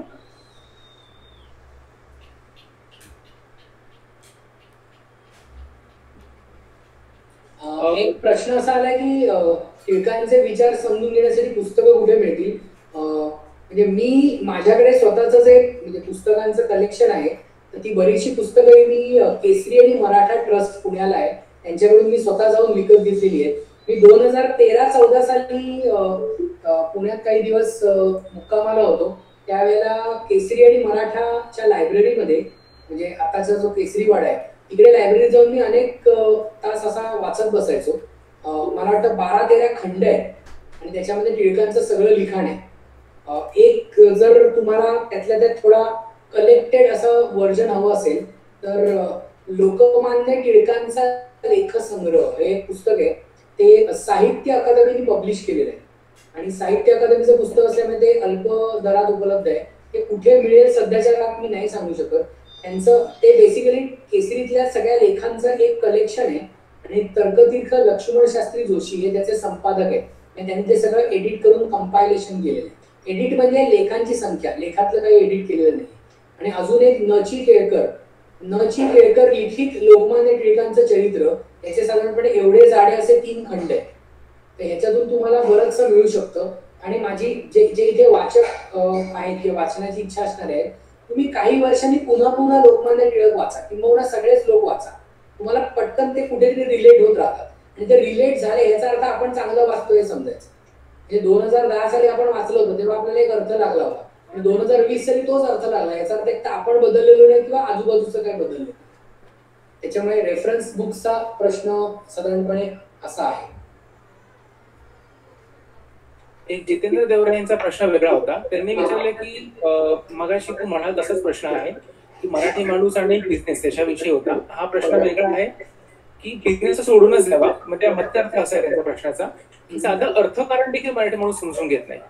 तर राजकारणाच्या नादी लागून त्यांनी विज्ञानाची किंवा त्याच्या मागे लागून सोडून दिलंय का? पौरस, मला एक मुद्दा सांगायचा आहे. राजकारणाविषयी घृणा बाळगणं हे पण एक मराठी माणसाचं लक्षण आहे. हे सगळं राजकारणच सुरू आहे. राजकारण नसलेली एक गोष्ट मला सांगा तुम्ही, म्हणजे असं असूच शकत नाही. आणि प्रत्येक राजकारणामध्ये अर्थकारण नाही अशी एक गोष्ट मला सांगा, ती असू शकत नाही. म्हणजे 1498 साली वास्को द गामा हा जो भारत शोधत आला आणि तो कालिकतच्या किनाऱ्याला लागला, त्याच्या मागे भारतात सत्ता प्रस्थापित करायची हे राजकारण होतं आणि भारतातले मसाले युरोपला न्यायचे अर्थकारण होतं. त्यामुळे अर्थकारण आणि राजकारण या गोष्टी एकत्र समजून घेता आल्या तरच तुम्ही पुढे जाऊ शकता. त्यामुळे हा मुद्दा चुकीचा आहे की फक्त आम्हाला अर्थकारण समजलं पाहिजे. राजकारण तर आहेच. सध्या परिस्थितीमध्ये प्रत्येक वेळेला चान्स मिळत नाही, संधी मिळत नाही. आणि मराठी माणूस हा जो मागे पडतो असं म्हटलं जातं, तो पुढे यायला खूप वर्ष लागतील हे आपण आधी ऍक्सेप्ट केलं पाहिजे. म्हणजे रादर याच्यात एका पिढीचं सॅक्रिफाईस असतं. एक पिढी जेव्हा सगळी खपते, ती म्हणजे त्याचं अख्खं कुटुंब राबतं, तेव्हा कुठेतरी एक उद्योजक तयार होतो. म्हणजे एखादा उद्योजक आहे, म्हणजे मला आठवतंय की एक जे अर्थात नावं बिवं घ्यायचं काही प्रश्न नाही, त्यांचा उद्योग म्हणजे छोटा व्यवसाय आहे. आणि दिवाळी आणि दसरा वगैरे या सगळ्या सणांच्या दरम्यान ते त्यांच्या गिरायकांना सांगतात की आमचा व्यवसाय बंद राहील आणि या दरम्यान आम्ही व्यवसाय करत नाही, कारण आम्ही सणात मशगूल असतो. मशगूल म्हणजे बिझी असतो साध्या भाषेत. तर मला असं लक्षात आलं की जेव्हा हे व्यवसाय करत आहेत तेव्हा ते ज्या वस्तू विकतात त्या वस्तू कोणीतरी दुसरं विकत असेल ना, मग आपण मोक्याच्या दिवशी कधी व्यवसाय करणार. म्हणजे मला आठवतं एक व्यापारी आहे, त्या व्यापारी मराठीच आहेत आणि चांगलं उदाहरण आहे. फक्त प्रत्येक वेळेला नावं घेणं मी जाणीवपूर्वक टाळतो, कारण आपण काही अशी परवानगी घेतलेली नसते. त्यांचा रिटेलचा बिझनेस आहे, वेगवेगळ्या वस्तू विकतात, ते व्यापारी आहेत ते. आणि त्यांचा एकदा असंच आम्ही फोनवर बोलत असताना ते म्हणाले की मी हॅपी दिवाळीसाठी त्यांचा फोन आलेला. तर मी म्हटलं चला आता काय जरा फराळाला वगैरे लागूया. तर ते म्हणाले नाही, अजून आमचं लक्ष्मीपूजन राहिलंय. आणि तेव्हा साधारणपणे घड्याळामध्ये रात्री 10:30 वाजले होते. मी म्हटलं काय सांगताय. म्हणजे नाही, आम्ही दुकान वगैरे सगळं आमचं असतं ना, ते सगळे व्यवहार सोडून काय आपण लक्ष्मीचं पूजन करायचं नाही. म्हटलं तुम्ही म्हणजे अगदी चुकीचा अर्थ विचार करताय. लोक पहिले सण असला की दुकानाला कुलूप लावून गावाला पडतात. तर ही एका पिढीचं सॅक्रिफाईस असतं, हे मला असं वाटतं की आपल्याला बिझनेस करायचं असेल आपल्याला तिथे खपावं लागतं. आणि हे एका पिढीला कळलं तर त्याचा मुलगा मुलगी नातू काय जे असतात त्यांना कळतं की आपल्या घरात लोक काय करत होते. त्याच्यामुळे हे एक 2, 4, 10, 5 वर्षात होतच नाही, याला कमीत कमी 50 ते 100 वर्ष लागतात. जसं डॉक्टर म्हणजे जे डॉक्टर मंडळी असतील त्यांना पटकन कळेल. डॉक्टरांच्या मुलाला माहिती असतं की आपले वडील डॉक्टर आहेत, आपल्या डॉक्टरांना वेळोवेळी फोन येऊ शकतो आणि व्हिजिटला जायला लागू शकतो. जे पोलीस मंडळी आहे त्यांच्या मुलांना माहिती असते की आपले वडील कधी ऑन ड्युटी जाऊ शकतात. पण हेच एखाद्या माणसाला सांगितलं की रात्री 10 वाजेपर्यंत दुकान चालू ठेवत नाही, माझी ड्युटी 10 ते 6 आहे, नंतर मी काम करणार नाही. पण ह्याच्यात तुझा फायदा आहे आणि तुझा फायदा असेल तर त्याच्यामुळे तुझ्या कुटुंबाचा आणि समाजाचा फायदा होईल.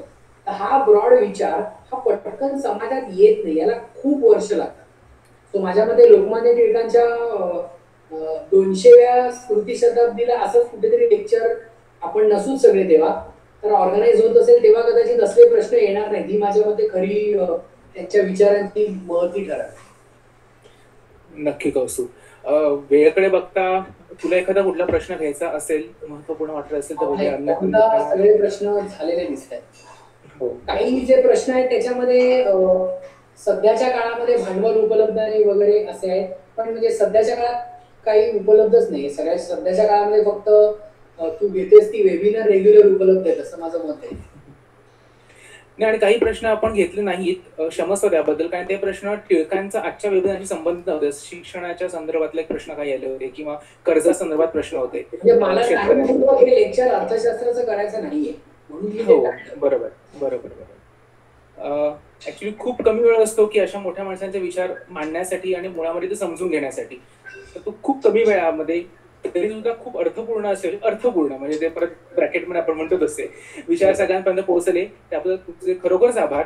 आणि जे जे आपल्याकडे प्रेक्षक जॉईन झाले होते ते देखील त्यांचा 1-1.5 तास जो काय असेल तो वेळ काढून आले, त्यामुळे त्यांचे देखील आभार मानतो. त्याचबरोबर महत्वाचं आहे. हो हो, आणि अशा विषयाला तर भरभरून प्रतिसाद मला काल आला होता, आज पण खूप जणांचे मेसेज आले होते. आणि फक्त एकच सांगू इच्छितो की 16 तारखेला आपण जे वेबिनार जे फिल्म ऍप्रिसिएशनचं वर्कशॉप घेणार आहोत त्याला एक लहानसा आपण एक गंमत अशी ठेवली आहे की जे फिल्म ऍप्रिसिएशन वर्कशॉप आपण घेतलं होतं, वेबिनार घेतलं होतं, त्यांच्याकडे ते सर्टिफिकेट असेल पौरस आर्ट विजनचं, तर त्यांना काही सवलत देखील आपण देणार आहे. ज्यांना कोणाला हे ऍप्रिसिएशनचं वर्कशॉप अटेंड करायचं असेल, सहभाग घ्यायचा असेल, तर त्यांनी मला पर्सनलवरती मेसेज किंवा फोन करावा, त्यांना सगळी माहिती देण्यात येईल. पुन्हा एकदा कौस्तुभ, तुझे आभार. पुन्हा एकदा सगळ्यांचे आभार.